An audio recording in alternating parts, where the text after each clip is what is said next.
Hello everyone and welcome to my channel clarity for core subjects. आज के इस video में हम डिस्कस करेंगे मैटर और उसके कैरेक्टरिस्टिक्स एंड क्लासिफिकेशंस। आज से जो वीडियोस आपके सामने आएंगी उन सभी वीडियोस में जो टॉपिक्स हमने इंट्रोडक्टरी वीडियो में शॉर्ट में समझे थे, डेफिनेशंस जिनके समझी थी, अब उन्हीं का हम इलाबोरेट फॉर्म में एक डिटेल वे में समझे। Okay, let's begin today's video. So first of all हम मैटर की डेफिनेशन से स्टार्ट करते हैं। मैटर की डेफिनेशन मैंने इंट्रोडक्शन में भी आपको ये समझा दिया था, डेफिनेशन वहाँ पर हमने देख ली थी। एक बार फिर से इसे समझ लेते हैं। Anything around us which occupy space and has a mass and volume is known as matter. ठीक है, हमारे आसपास जितना भी मटेरियल्स है, जितने भी सब्सटेंस है, जितने भी ऑब्जेक्ट्स हैं, इवन हम, एनिमल्स, प्लांट्स, सभी मैटर से मिलकर बने हैं। सब ऑब्जेक्ट्स में पार्टिकल्स अवेलेबल हैं। सो पार्टिकल्स क्या हैं? They are matter. So anything around us जो स्पेस ऑक्यूपाई करता है, even air is also matter. ठीक है, चलिए नेक्स्ट हम तो आज का जो ये वीडियो है इसमें हम मैटर को पूरा डिटेल में समझेंगे। जो भी क्लासिफिकेशंस इसके अंडर में आते हैं वो सारी चीज़ें, स्टेट्स, चेंजेस इन स्टेट्स, एक एक करके हम सभी चीज़ों को समझेंगे। सो first of all classification of matter में सबसे पहले हम समझते हैं कि किन दो तरीके से मैटर क्लासीफाई होते हैं। सो पहला है physical classification and second is chemical classification. So physical classification में जैसे वर्ड से ही समझ में आ रहा है, फिजिकली हम देखेंगे कि फिजिकली किस तरह से क्लासिफिकेशन होता है मैटर, किस फॉर्म में मैटर प्रेजेंट है एनवायरनमेंट में, अगर शॉर्ट में समझे। एंड केमिकल में, सो केमिकल क्लासिफिकेशन में हम देखते हैं किस तरह से matter chemically in the chemical form, how they are classified in the chemical form. So सबसे पहले हम समझते हैं फिजिकल क्लासिफिकेशन। अब ये solid state, liquid state and gaseous state, so तीन फॉर्म में होते हैं जनरली जो मैटर प्रेजेंट होते हैं। सबसे जो मेन तीन फॉर्म है वो है सॉलिड, लिक्विड एंड गैसियस। और भी फॉर्म्स होते हैं, एक्वस एंड और भी फॉर्म्स होते हैं, बट दे आर मतलब जो वो भी इसी से बने हैं। ठीक है, सो जो मेन फॉर्म्स हैं वो हैं solid, liquid and gaseous. Solid state, materials in this state have definite shape, fixed mass and volume and they can not be compressed on applying pressure. अब इस चीज़ का मतलब समझ लेते हैं। आपने देखा होगा जो सॉलिड ऑब्जेक्ट होते हैं बिल्कुल एकदम हार्ड सॉलिड, फॉर एग्जांपल आपका कुछ भी ऑब्जेक्ट हो गया, टेबल, बॉक्स, वुडन चीज़ या फिर कुछ भी एक सॉलिड ऑब्जेक्ट, तो आपने देखा होगा उसका एक शेप होता है, स्क्वायर शेप में, सर्कल शेप में, रेक्टेंगुलर शेप में। क्लियर है? आपका जो क्यूब होता है, जिससे आप गेम वाला जो क्यूब होता है उसी को देख लीजिए, स्क्वायर शेप में है वो।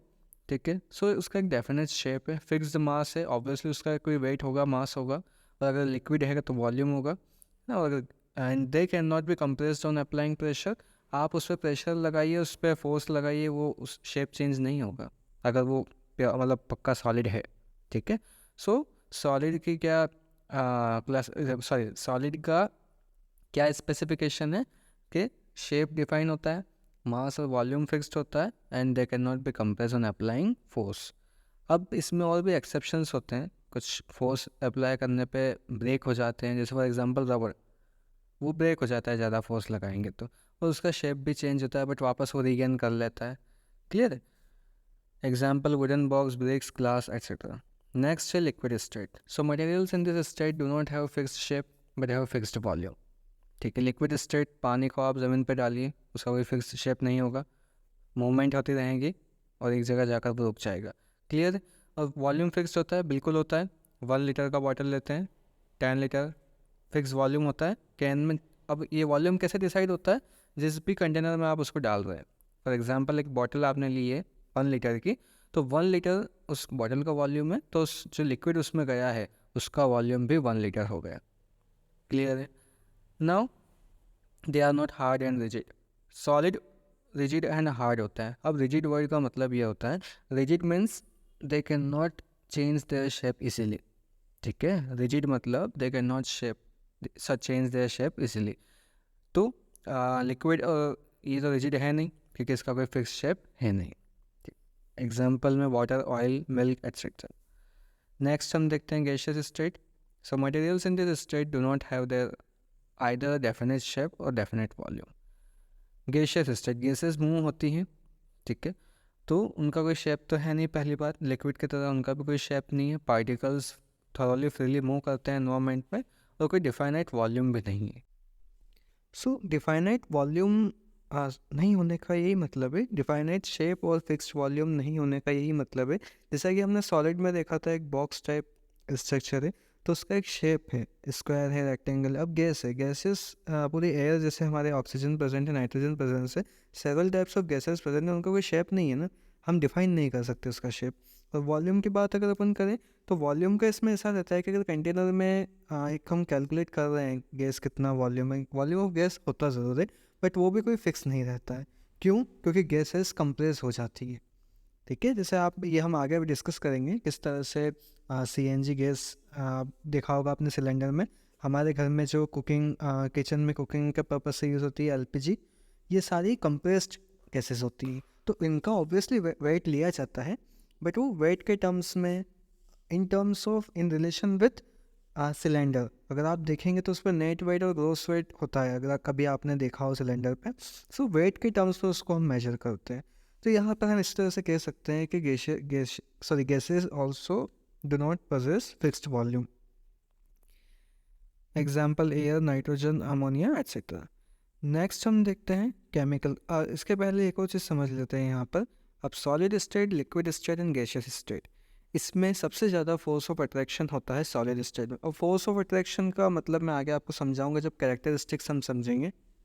तो फोर्स ऑफ अट्रैक्शन का अभी आप इतना सा मतलब समझ लीजिए कि पार्टिकल्स जो प्रेजेंट होते हैं मैटर में, मैंने अभी आपको बताया मैटर पार्टिकल से मिलकर बनता है, तो उन पार्टिकल्स के बीच में जो अट्रैक्शन होता है, मतलब पार्टिकल्स एक दूसरे से पास पास हैं, फोर्स ऑफ अट्रैक्शन सबसे ज़्यादा सॉलिड में होता है, फिर उससे कम लिक्विड में, सबसे कम गैशियस में. गैशियस में इसीलिए आपको फूड की स्मेल दूर से ही आ जाती है, किसी भी चीज़ की स्मेल आपको दूर से इसीलिए आ जाती है क्योंकि फोर्स ऑफ अट्रैक्शन पार्टिकल्स के बीच में बहुत कम है. और एक और इसका ये रीज़न है कि पार्टिकल्स कैन मूव इजीली. जो गैशियस पार्टिकल्स है वो इजीली मूवमेंट कर लेते हैं, बट सॉलिड के नहीं कर पाते हैं, लिक्विड के उससे थोड़ा कम करते हैं. सॉलिड के तो टाइटली पैक्ड है, फोर्स ऑफ अट्रैक्शन ज़्यादा है, तो वो इजीली फ्री मूव नहीं कर सकते, ठीक है. इसीलिए कोई भी चीज़ अपने आप रखे रखे ब्रेक नहीं होती है, जब तक आप फोर्स नहीं लगाएंगे तब तक वो ब्रेक नहीं होगा, ठीक है. चलिए नेक्स्ट हम देखते हैं केमिकल क्लासिफिकेशन. सो केमिकल क्लासिफिकेशन में दो क्लासिफिकेशन हम देखेंगे, pure substances and mixtures. Chemically matter को दो पार्ट में डिवाइड कर सकते हैं हम, प्योर सब्सटेंसेस एंड मिक्सचर्स. और वर्ड से ही समझ में आ रहा है, प्योर सब्सटेंसेस ये प्योर होंगे, इनमें कोई मिक्सिंग नहीं होंगी, और मिक्सचर्स में मिक्सिंग होगी. देखते हैं, समझते हैं एक करके. So pure substances, these are the substances which are made up of only one kind of particle, ठीक है. वन काइंड ऑफ पार्टिकल मतलब कोई एटम्स एंड एलिमेंट्स की जब हम बात कर रहे थे, so one kind of particle, single kind of particle से मिलके अगर कोई बन रहा है. For example hydrogen, copper, gold, silver. अब गोल्ड है, गोल्ड एक एलिमेंट है, तो गोल्ड के अंदर जो इतने भी एटम्स होंगे वो सेम काइंड के होंगे. वन काइंड ऑफ पार्टिकल्स का मतलब सेम काइंड ऑफ एटम्स, ठीक है. They can not be separated into other kinds of matter by any physical process. Physically हम अलग नहीं कर सकते. आपको एक गोल्ड का पीस दिया है, आप उसमें से पार्टिकल्स को अलग नहीं कर सकते, नहीं है पॉसिबल वो, क्लियर है. They are further classified into elements and compounds. तो प्योर सब्सटेंसेस में एलिमेंट्स आते हैं, कंपाउंड्स आते हैं, ठीक है. जो एलिमेंट्स की बात हमने इंट्रोडक्शन में भी की थी, इंट्रोडक्टरी वीडियो में. So elements and compounds are pure substances. अब एलिमेंट्स क्या होते हैं? So it is the simplest form of a pure substance that consists of only single type of particle or atom, ठीक है. जिसमें single kind of particle or atom हो, this is the simplest form of pure substance. We can't break or build an element by any physical or chemical method, ठीक है. Physical और chemical method से ना कोई हम एलिमेंट बना सकते हैं, ना ही कोई एलिमेंट ब्रेक कर सकते हैं. ये जो एलिमेंट्स आपने पीरियोडिक टेबल में अगर देखे हों, तो एलिमेंट्स की खोज होती है, एलिमेंट्स को डिस्कवर किया जाता है, ठीक है. लेबोरेटरी में बनाया नहीं जाता है, उनके साथ एक्सपेरिमेंट होता है, कंपाउंड्स बनते हैं एलिमेंट्स से, मॉलिक्यूल्स बनते हैं, बट एलिमेंट्स डिस्कवर किए जाते हैं, खोज होती है उनकी, उनको बनाया नहीं जाता. क्लियर है.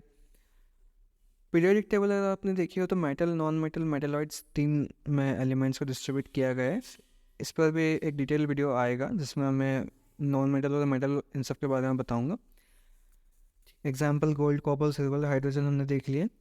ठीक, नेक्स्ट हम देखते हैं compounds. So they are the type of pure substances that consist of 2 or more different types of elements in a fixed ratio of their atoms. Compounds cannot be break down by physical process. They need chemical reactions to get separated. यहाँ पर elements और compounds में यही main difference है कि elements को हम ना तो फिजिकल मेथड से सेपरेट कर सकते हैं या फॉर्म कर सकते हैं, और ना ही केमिकल मेथड से सेपरेट कर सकते हैं या फॉर्म कर सकते हैं। बट कंपाउंड्स को हम केमिकल रिएक्शंस करवा के, केमिकल कॉम्बिनेशंस करवा के हम उसको फॉर्म कर सकते हैं या सेपरेट कर सकते हैं। बट एलिमेंट्स को दोनों तरीके से नहीं कर सकते। कंपाउंड्स को आप फिजिकली नहीं कर सकते, सिर्फ केमिकली कर सकते हैं। चलिए, सो कंपाउंड्स क्या होते हैं? It consist of 2 or more different types of elements. तो यहाँ पर इजीली हम समझ सकते हैं कि 2 या 2 से ज़्यादा या एक से ज़्यादा एलिमेंट जब मिलते हैं, दे फॉर्म कंपाउंड। क्लियर है? यहाँ पर एग्जाम्पल आप लिख लीजिएगा, जैसे फॉर एग्जाम्पल NaCl, एग्जाम्पल में लिख लीजिएगा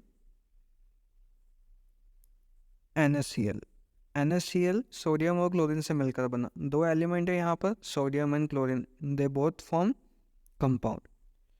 क्लियर है? नेक्स्ट है the properties of compound is totally different from the properties of elements from which it is made. क्या मतलब है इस चीज़ का? अभी हमने बनाया था NaCl किससे मिलकर बना है? Na+Cl। सोडियम की जो प्रॉपर्टीज़ होंगी और क्लोरीन की जो प्रॉपर्टीज़ होंगी वो टोटली डिफरेंट होगी किससे? NaCl से। NaCl जो कंपाउंड बना है, इसकी प्रॉपर्टीज़ सोडियम से डिफरेंट होगी, क्लोरीन से डिफरेंट होगी, क्योंकि ये दोनों का मिक्सचर है। क्लियर है? कंपाउंड कैसे बना है? सोडियम की प्रॉपर्टीज़ और क्लोरीन की प्रॉपर्टीज़ मिलकर NaCl बना है। सो किसी भी एक एलिमेंट की प्रॉपर्टी नहीं हो सकती कंपाउंड के अंदर। चलिए, नेक्स्ट हम देखते हैं mixtures. So a material obtained by mixing 2 or more pure substances with the help of physical combination. Mixing में आ जाता है physical method. Mixtures are formed by physical method. Compound and element, pure substances physically हम नहीं बना सकते या नहीं break कर सकते, but mixtures we can form, we can mix and we can separate the substances of mixtures. Clear है? So इन्हें हम physical, तो जिन जो मैटर या फिर जो substances जो mixtures हैं, they are formed by physical process, physical combination. The properties of the substances mixed remain unchanged. और जो substance हमने mix किए हैं उनकी properties वैसे ही रहती हैं उसमें। ठीक है? चलिए, जैसे फॉर एग्जांपल ग्लूकोज वाटर, हमने ग्लूकोज मिक्स किया है ना। पेट्रोल में, केरोसिन में इथेनॉल मिक्स करके पेट्रोल बनता है। सीमेंट में मिक्सिंग होती है। मिल्क में मिक्सिंग होती है ना। मिल्क का भी आपने देखा हो, so milk is a mixture, वो भी एक मिक्सचर है।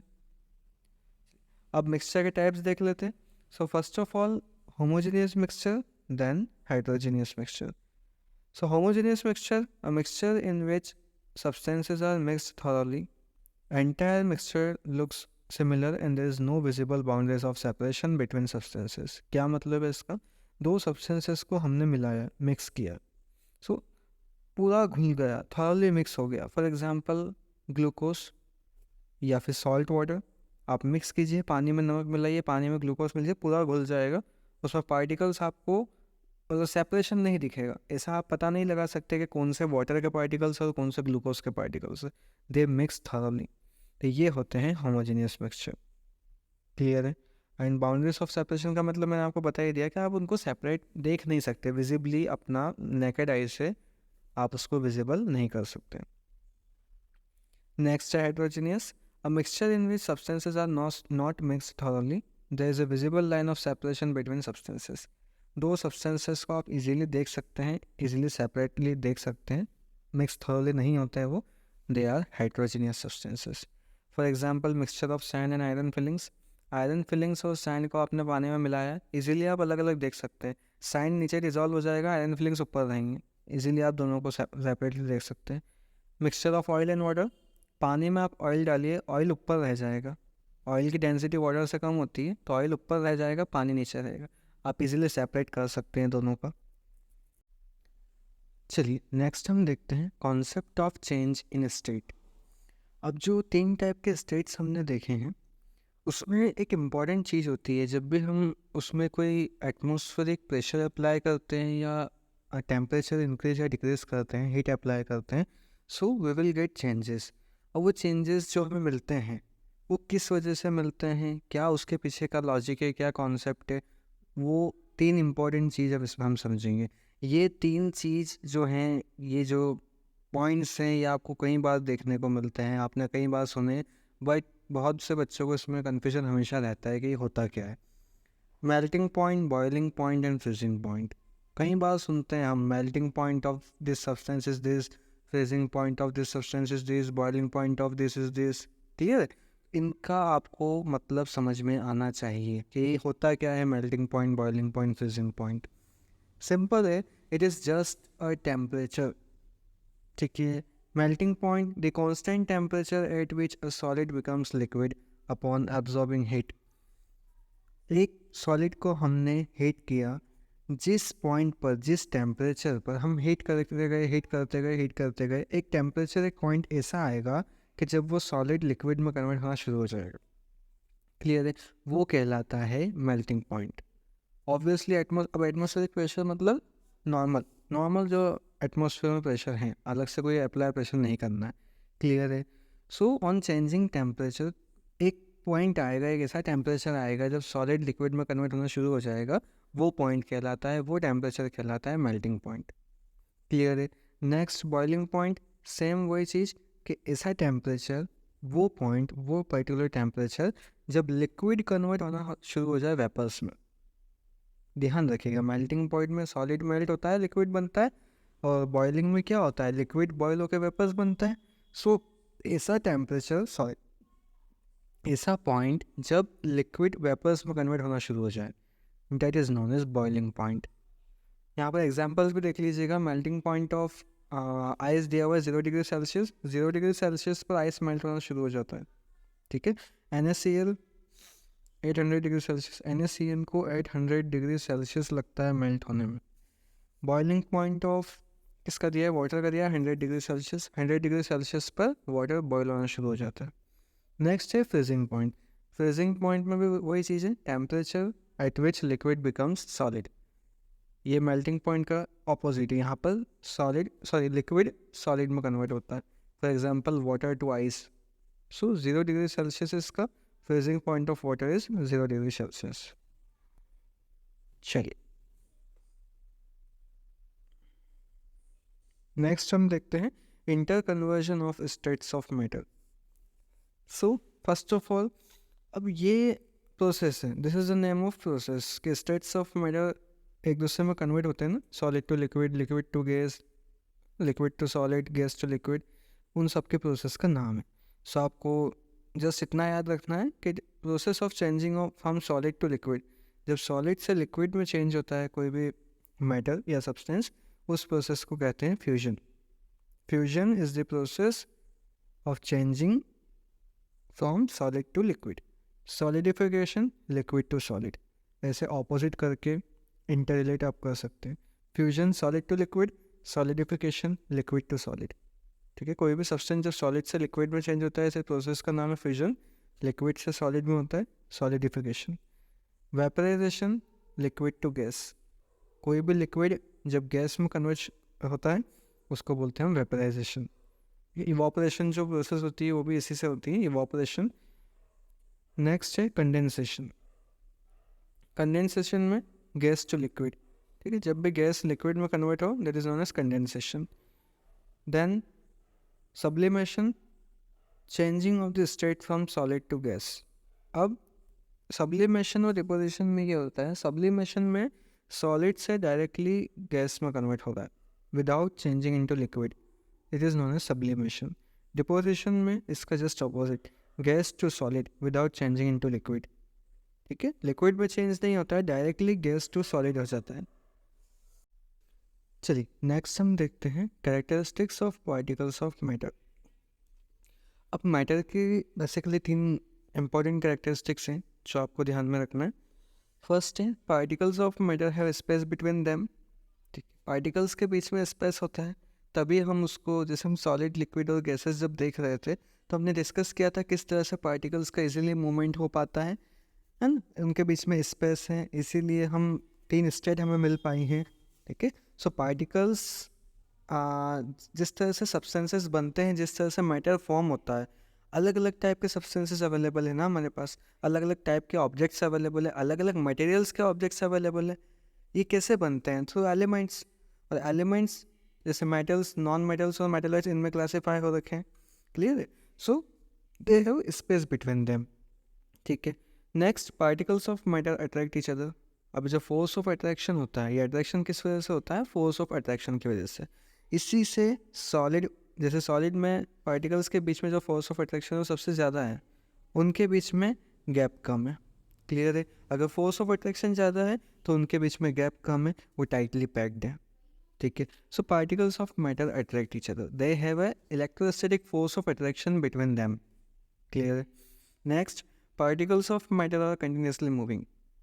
ऑब्वियस कंटिन्यूसली मूविंग कर सकते हैं, वो इजीली कर सकते हैं। एक एयर सबसे बेस्ट एग्जांपल है, गैशियस सब्सटेंसेस जितने भी सबसे बेस्ट एग्जांपल है, इजीली मूव कर पाते हैं, इसीलिए हम दूर की स्मेल इजीली ऑब्जर्व स्मेल ले पाते हैं। या फिर जैसे एयर, हम ऑक्सीजन ब्रेथ कर रहे हैं, CO2 एक्सहेल कर रहे हैं, ये सब कैसे पॉसिबल है? Just because particles can move easily. अगर पार्टिकल्स का मूवमेंट नहीं होता तो इतना different types of varieties of substances, different things हमें नहीं मिल पाती। क्लियर? चलिए, next and last most important topic है ये भी, difference between evaporation and boiling. हम कई बार इवापोरेशन एंड बॉइलिंग दो वर्ड तो सुनते हैं, बट समझ लेते हैं कि ये सेम है, बट ये सेम नहीं है।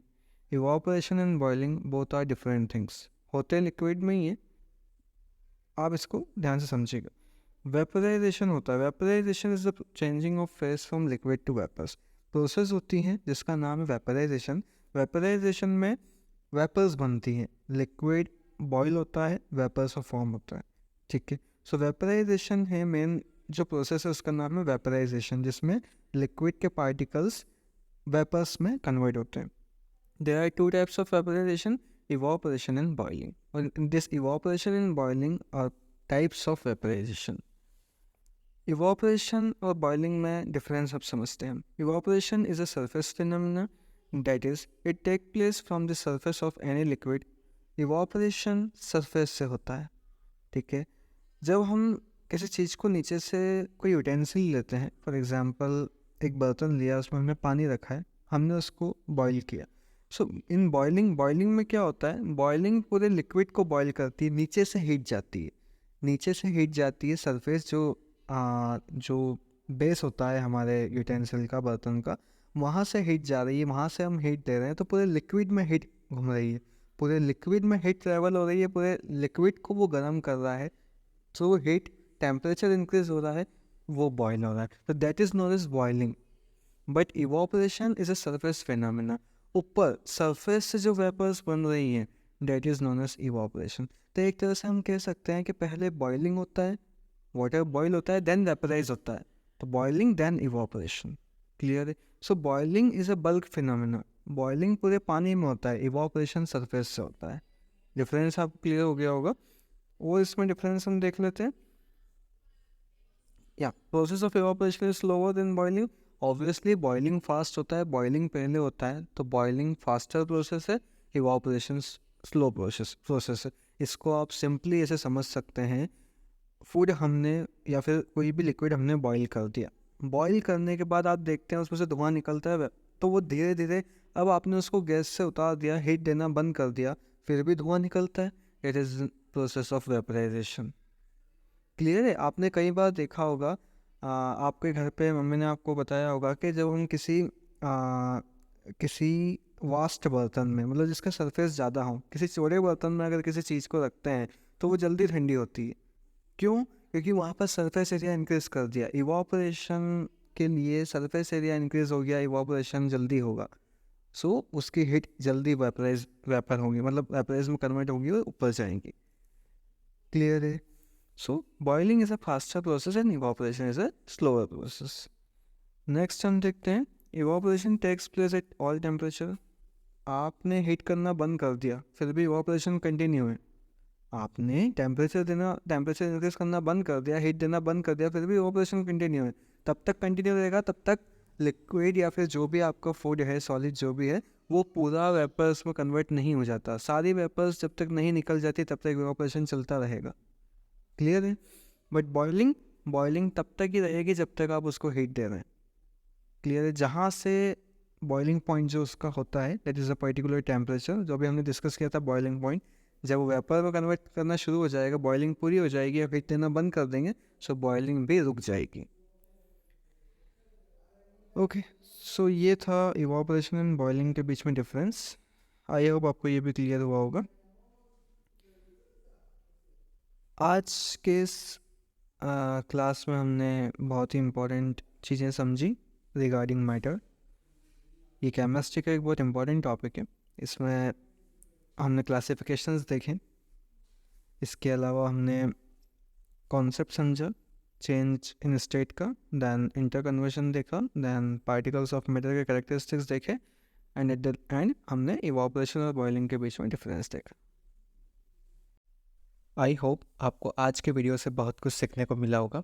आपके आज के जो वीडियो हैं आपके बेसिक कॉन्सेप्ट्स क्लियर करने में हेल्प करेगा। आपसे एक रिक्वेस्ट है, प्लीज़ वीडियो को पूरा देखिएगा ताकि आपको हर एक चीज़ अच्छे से समझ में आए। चैनल पे नए हैं, सब्सक्राइब कीजिएगा चैनल को। अगर वीडियो इन्फॉर्मेटिव लगा हो, अच्छा लगा हो तो प्लीज़ लाइक कीजिएगा। और क्या इम्प्रूवमेंट मैं इसमें कर सकता हूँ और आपको वीडियो कैसा लगा ये कमेंट में बताइएगा ज़रूर। मिलते हैं जल्दी नेक्स्ट वीडियो में।